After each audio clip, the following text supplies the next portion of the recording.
What's going on, you guys? TBR here, back yet again with another King of Fighters Allstar video. In today's video, we are going to be covering that 7.15 update that we were not able to cover yesterday because of all the information that was dropped about the 3rd anniversary and the DOA collaboration. Figured that that was a bit of a priority, so today we're going to be playing a little bit of catch-up as we go ahead and take a look at the newest July KoF Battle Passes, the new Summer Beach Kula Roulette, the new Bingo game, and the new Team Relay dungeon. But before we do all that, you guys know the drill. Smash that like button and subscribe, and cue the intro music.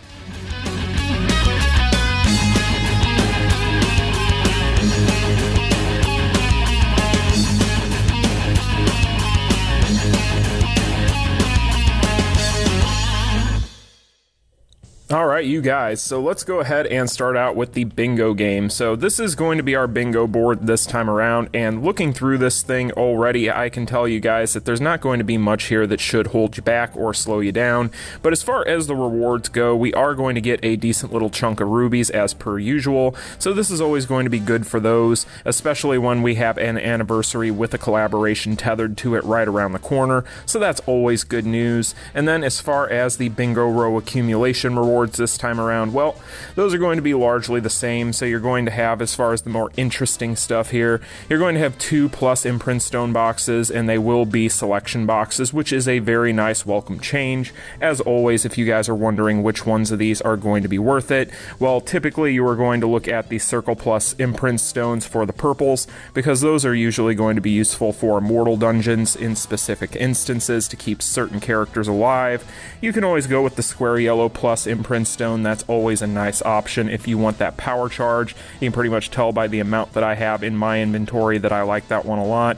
And then the yellow hex stone is always a nice option as well, but there are always going to be other ones in here. This one here, I believe, is also going to give you HP recovery also, so kind of like that blue circle. So those are going to be the ones that I recommend there. And then as far as everything else here, you do get 20 gold hammers, which is always welcome. You are going to get a Fest memory mystery box that is going to have all these different Fests in here as options, but it is a mystery box, so you have a random chance at any one of those. And then the final reward is going to be the unpairing kit, which you know, I've always said that I feel like they overvalue those and should probably lower the rarity, but being that they are technically as rare as they are, I guess that's not a bad final prize. As far as these tiles go, there isn't going to be much in here that should slow you down. Really, the biggest thing is always going to be the fact that you have to summon the battle cards and the fighters 20 times. However, we do have about 2 weeks with this, so as long as you're patient, shouldn't be a big deal. So that is going to be the bingo game. Not much to talk about there.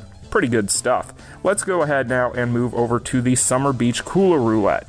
And the Summer Beach Kula Roulette is largely going to be exactly the same as what we've come to expect from these roulettes. As far as Summer Beach Kula herself, this is a character that really isn't going to have much of any use for veterans. However, for beginners and intermediates, you may want to take a look at her. She's not a bad little character. She does have chill damage on her kit, which is nice for a gold border character, especially if you're on a budget and don't have a lot of Fest options.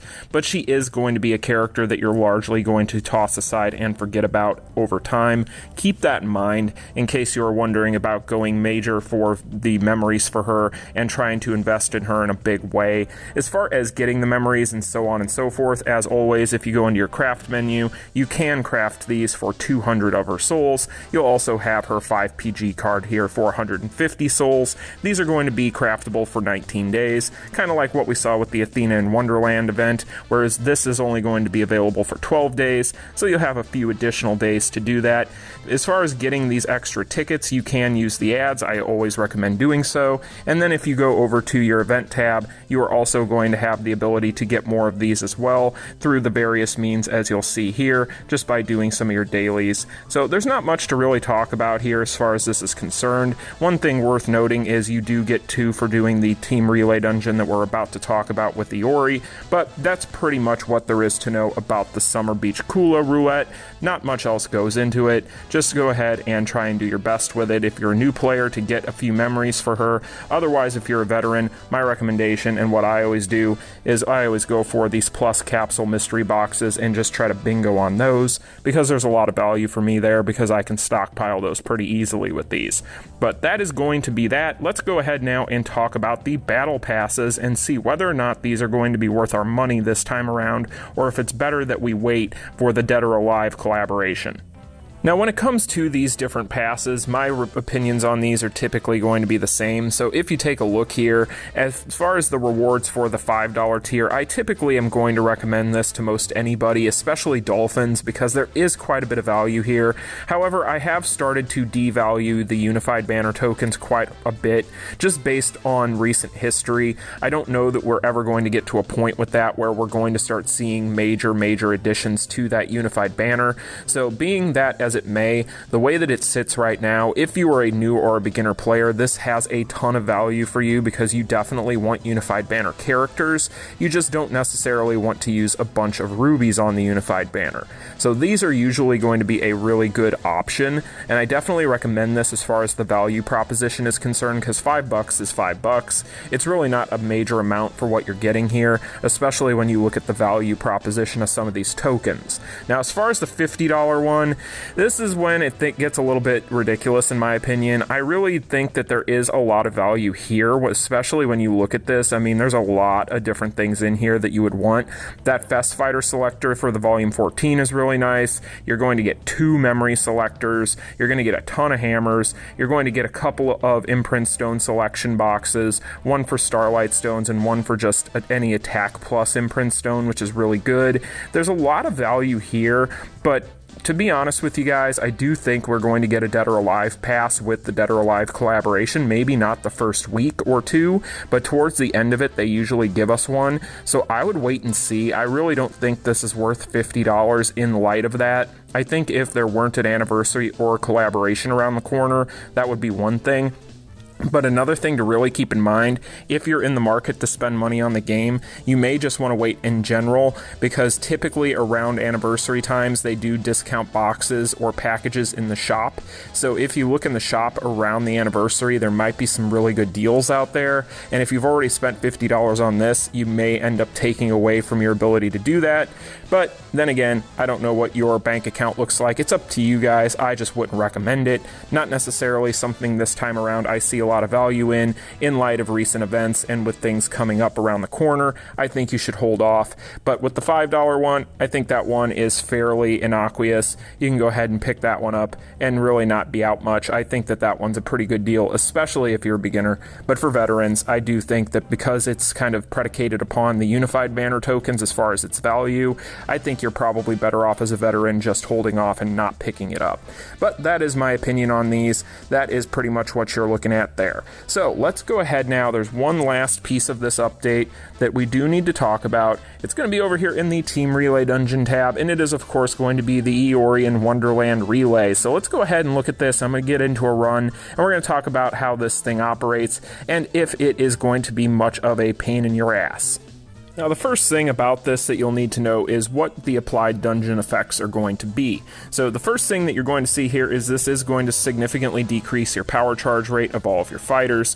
That's something we've pretty much come to expect from all of these. It is also going to increase the Wonderland Fighters and Summer Beach Kula's attack by 300% and decrease their damage received by 50%. And then boss increases damage received by 50% when poisoned.